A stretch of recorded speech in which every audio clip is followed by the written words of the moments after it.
When you hear wide-angle zoom, it kind of sounds like a paradox, but it's not. This is the TOKINA CINEMA 11-20mm T2.9 wide-angle zoom lens, and it's pretty incredible. Let's check it out. You may be wondering, why on earth would you ever need a wide-angle zoom lens? Well, let's imagine that you're on set and you're shooting at, say, 24 millimeters, but you or the director says, we need to go wider. Well, how wide is wide enough? Is it 18 millimeters, 16 millimeters, 14 millimeters? And at this point, you're just starting to swap out all the different wide angle lenses that you have, and hopefully you have the right one on hand to get the exact look that you want. But with this lens, you can simply turn your zoom wheel and dial it in to the exact spot that you want. And just by having this one lens alone, you don't have to have all the different wide angle prime lenses. It's all wrapped up in this one at T2.9, which is definitely fast enough for a wide angle lens. But what are the advantages of having a prime lens over a zoom lens? Here I have the Rokinon Cine DS 24mm T1.5 lens. First off, prime lenses are faster and get more wide open. So this opens up to T1.5, which means it does let in about a stop and a half more light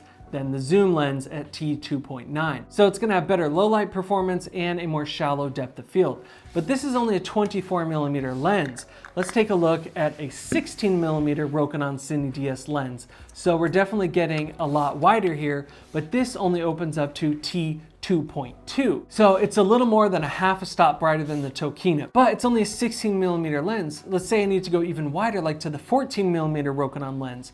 Well, that opens up to T2.8. So to be able to work with all those focal lengths, I need at least 3 lenses, the 24, the 16, and the 14, which I don't have here, but I do use at the studio from time to time. And that right there all adds up to be pretty expensive. So at that point, you might as well invest in the 11-20mm because it gives you all those focal lengths without doing any lens swaps. One other advantage of prime lenses over zoom lenses is the fact that they're always going to be just a little bit sharper, and that's because there are less glass elements in here that the light has to pass through before it hits the sensor, as opposed to a zoom lens where there are more moving glass elements. So because of that, a zoom lens can't be quite as sharp as a prime. One of my biggest concerns with zoom lenses is the fact that they just can't get as wide open as prime lenses, say at T1.5. So I wanted to put this lens to the test and see just how well T2.9 does in low light. So we took this lens into the city at night and shot an entire fake sports drink commercial on this lens only. Let's check it out.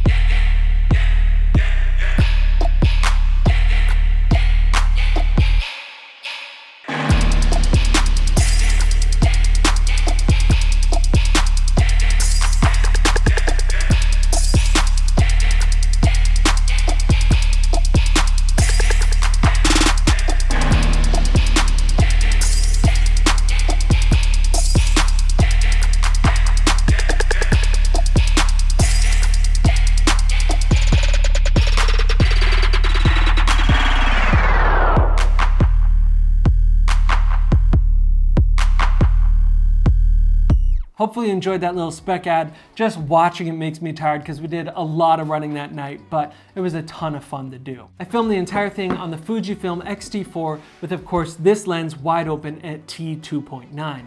And my ISO was about 4,000 to 8,000 ISO, just depending on how much brightness I needed. And the great thing about these modern mirrorless cameras is the fact that you can boost your ISO so high without degrading the image too much. The main reason that I chose to shoot it on the X-T4 over the Pocket 6K is that it's a lot easier to balance on a gimbal and much lighter when you're doing a ton of running around. But honestly, it would have looked good on either of these cameras. Now let's talk about the actual build quality of this lens that has an all metal housing that feels really solid and premium, as opposed to the Cine DS lenses that are completely made of plastic. So there's really no comparison there. It has 3 rings on it, each of them geared for a standard fizz. Starting with the ring closest to the camera, you have your aperture control, which goes from T22 all the way wide open to T2.9. Now, what I will say about the iris wheel is where you have your markings for T2.9 to 22, it's completely smooth. There are no teeth. So if you need to mount a motor to control your iris,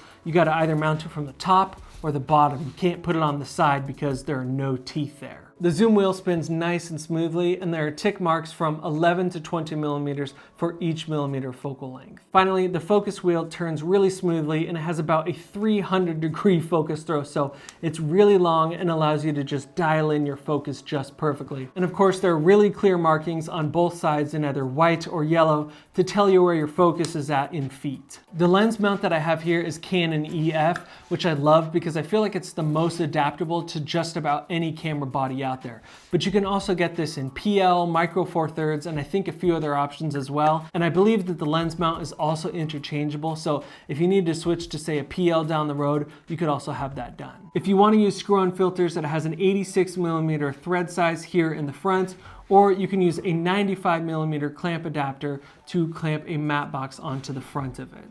The lens is a little bit heavier at 2.27 pounds, but that's because it has a full metal construction with all that glass in there for the zooming. It's definitely not too heavy or too long to be balanced on the gimbal. I had no issues balancing this on the Crane 2S. Unfortunately, there is no weather sealing on this lens, so you do want to be careful if you're shooting out in any sort of rain or snow. Now, this being a fully manual lens, you won't be getting any electronic connection between the lens and the body of your camera. So you won't know what aperture or focal length you're shooting at by looking at the back of your camera. You just need to look at the side of the lens. But if you shoot with a lot of manual lenses, this is nothing new. One of the major and most important things that you should look at when you're shooting on a wide-angle lens is how well does it handle distortion. Do all those lines and edges start to really bend and curve? That can be one of those really annoying things about wide-angle lenses. You want to avoid that fisheye look. So let's take a look at a couple example shots that I got here in the office, fully zoomed out at 11 millimeters all the way to 20 millimeters, so you can see how it handles the walls and the ceiling and all those different edges.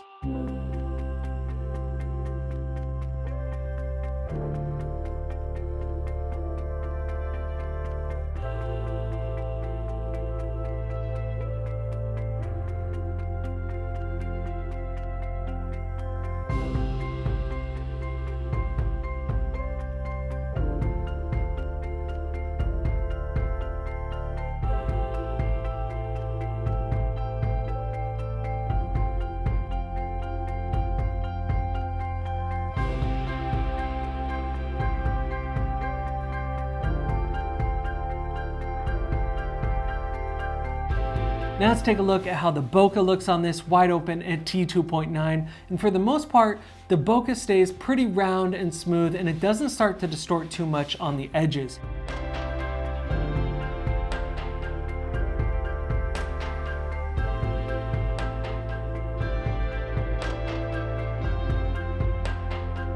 The only thing that I will say is that the bokeh does have a pretty well-defined outer ring to it. One of the most impressive things about this lens is the fact that it is parfocal, meaning that if I focus on something at 11 millimeters and then decide to zoom in all the way to 20 millimeters, it'll stay completely in focus, nice and sharp. I don't have to refocus anytime I zoom in or out, which is really convenient to have, especially if you're running and gunning and just need to change your zoom a little bit. You don't have to worry whether or not it's going to stay in focus.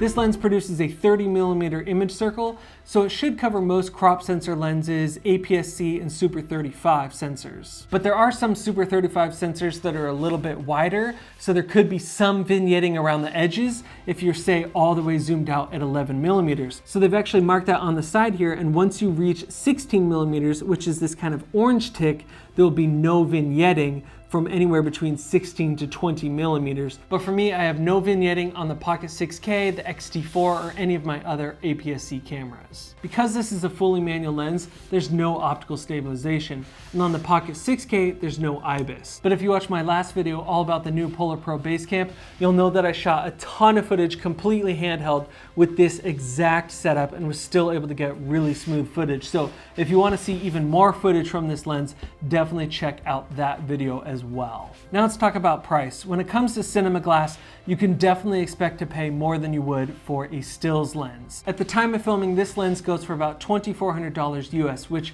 is not cheap, but it's definitely an investment in a really high quality lens that's super versatile and you could use for many years to come. Guys, if you want to see more videos like this, Hit subscribe right now because I have a ton more videos coming out on shooting, editing, lighting, gear reviews, everything like that, and you don't want to miss it. All right, I'll see you in the next video. I wasn't recording. I'm an idiot. Oh. Okay.